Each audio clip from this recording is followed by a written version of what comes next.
রাজভবনে এসেছে। আজ মহারাজ কংস নারদ মুনিকে দেখে পড়ে বলছে, ও মা, আজ আমার কি সৌভাগ্য, স্বয়ং নারদ মুনি এসেছে, আসুন আসুন আসুন, বসুন বসুন বসুন।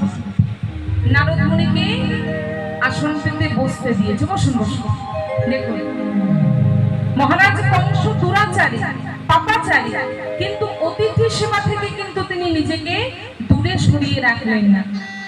মহারাজ কংস তো খুব পাপাচারী ছিলেন, দুরাচারী ছিলেন, কিন্তু তাও যখন নারদ মুনি এলেন, আস্তে আস্তে বললেন, নারদ মুনি, ও মা কি সৌভাগ্য, আসুন আসুন বসুন বসুন।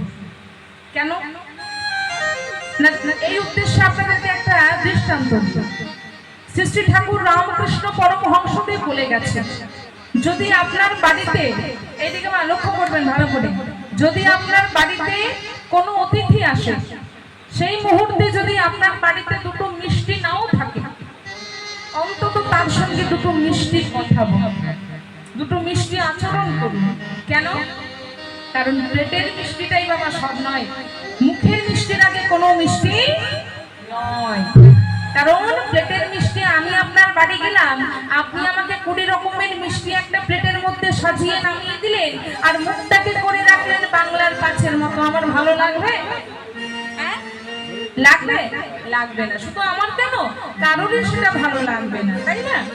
আর যদি মনে করুন আমি আপনার বাড়িতে গেলাম, সেই মুহূর্তে আপনার বাড়িতে দুটো মিষ্টি ছিল না, কিন্তু আমি আপনার বাড়িতে যেতে যেতে বললেন, এসেছো মা, এসো এসো, বসো বসো। বলুন মা, আপনারাই বলুন, কোন মিষ্টিটা বেশি ভালো, ওই প্লেটের মিষ্টি না মুখের মিষ্টি? মুখের মিষ্টি। তাই সর্বদা যদি কোনো অতিথি বাড়িতে যায়, রামকৃষ্ণ পরমহংসদেব এই কথাগুলো, বাণীগুলো বলে গেছে, যে যদি কোনো অতিথি বাড়িতে আসে, যদি দুটো মিষ্টি না থাকে কোনো ব্যাপার নয়, অন্তত তার সঙ্গে দুটো মিষ্টির কথা বলা, সেটাই হচ্ছে মনুষ্যত্ব, তাই না? রামকৃষ্ণ পরমহংসদেব আরো অনেক বাণী বাবা বলে গেছে। যেমন রামকৃষ্ণ পরমহংসদেব বলেছিল কি, হ্যাঁ, মানুষ আপন টাকা পর, যত পারিস মানুষ ধর। আর এখনকার মানুষ করে কি, টাকা আপন মানুষ পর, যত পারিস টাকা ধর। কিন্তু বাণীগুলো তো রক্ষা করতে হবে, তাই না? আরো তো মর্যাদা আছে। যাই হোক, তো সেই নারদ মুনি মহারাজ কংসের রাজভবনে এলেন।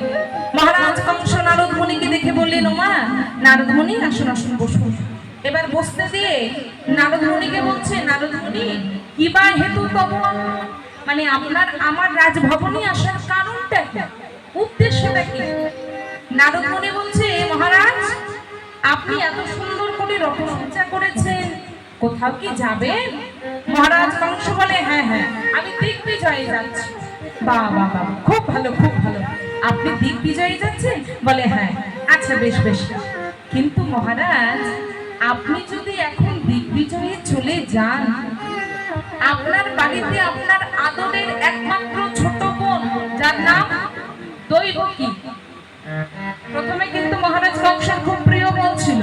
তো নারদ মুনি বলছে, মহারাজ, আপনি তো দিগ্বিজয়ে চলে যাবেন, খুব ভালো কথা, কিন্তু আপনার একমাত্র আদরের বোন দৈবকী আছে, আপনার একমাত্র আদরের বোন দৈবকী, সে যে এখনো অবিবাহিত, তার যে এখনো বিবাহ হয়নি।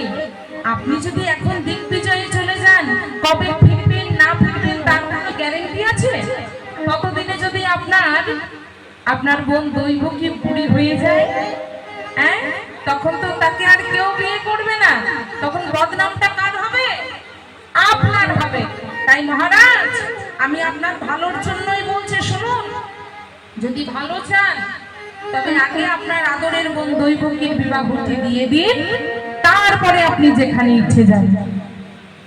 কংস মনে মনে চিন্তা করলো, ঠিকই, আমি যদি এখন দিগ্বিজয়ে চলে যাই, দিগ্বিজয় করতে আমার তো অনেক দেরি হয়ে যাবে, ততদিনে যদি দৈবকী বুড়ি হয়ে যায়, তখন যদি তার বিয়ে না হয়, তখন সব বদনাম তো আমার হবে, কিন্তু আমি তো সেটা হতে দেব না।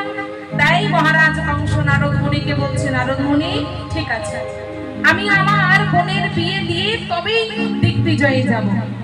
তা কিন্তু নারদ মুনি, আমার একমাত্র আদরের বোন দৈবকী, তার জন্য সুপাত্র পাবো কোথায়?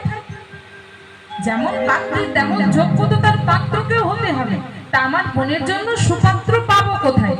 নারদ মুনি বলছে, ও নিয়ে আপনাকে চিন্তা করতে হবে না, আমি একটা ভালো সুপাত্রের সন্ধান নিয়েই আপনার দরবারে এসেছি, তাই নাকি? তা কে সেই পুত্র শুনি? শুনবেন? তবে শুনুন, আমি দৈবকীর জন্য যে সুপাত্রের সন্ধান এনেছি তার নাম হলো পরম পূজারী, সত্যের পূজারী, যার নাম হচ্ছে বসুদেব। সেই সুপাত্রের নাম হচ্ছে বসুদেব। আবার সে কিন্তু যেমন তেমন কোনো পাত্র নয়, সে সত্যের পূজারী, কোনোদিনও মিথ্যে বলে না, কোনোদিনও মিথ্যে কোনো অন্যায় কাজ করে না, যা কিছু করে সব সৎকর্ম করে। এমন সুপাত্র আপনি আর কোথাও পাবেন না। বেশ, ঠিক আছে। তবে সেই আপনি যখন আমার বোনের জন্য সুপাত্রের সন্ধান এনেছেন নারদ মুনি, তখন আপনার নির্বাচন করা পাত্রের সঙ্গে আমি আমার বোন দৈবকীর বিবাহ দেব, তারপর আমি দিগ্বিজয়ে যাব। এবার দেখতে দেখতে দেখতে দেখতে নারদ মুনি সব ঠিকঠাক করে দিল। দেখতে দেখতে দেখতে দেখতে চলে এলো দৈবকী আর বসুদেবের বিবাহের দিন। দেখতে দেখতে চলে এলো তাদের বিবাহের দিন। আজ হবে দৈবকী আর বসুদেবের বিবাহ। তা দিনটি কেমন?